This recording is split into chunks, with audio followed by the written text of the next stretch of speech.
فَمَسْتَمْتَعْتُمْ بِهِ مِنْهُنَّ فَآتُوهُنَّ أُجُورَهُنَّ فَرِيضَةً، تو جن عورتوں سے تم نے نکاح کے ذریعے لذت اٹھا لی، جن سے تم نے نکاح کر لیا، اب ان کا جو مہر مقرر ہوا تھا وہ ان کو دے دو۔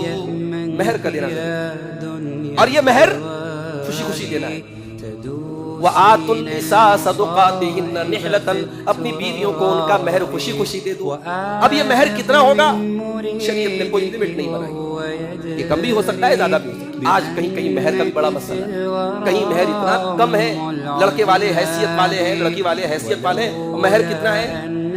1000 روپے، 1500 روپے۔ تو یہ جو طے کر دینا بالکل معمولی مقدار، یہ بھی مناسب نہیں ہے۔ ہمارے تو ادھار بھی چلتا ہے نا، مہر باندھ دیا، 1 کروڑ باندھ دو، مت تو زندگی بھر۔ ہمارے تو یہ چلتا ہے، کتنے لوگ تو ایسے زندگی پر مہر نہیں دیتے، جب بیوی مرنے لگتی ہے تب ہاتھ پکڑ کے معاف کراتے ہیں، اچھا تو معاف کر دے۔ تو یہ اسلام کا کانسیپٹ نہیں ہے، آپ اس کا مہر، اس کا حق ہے، اس کو آپ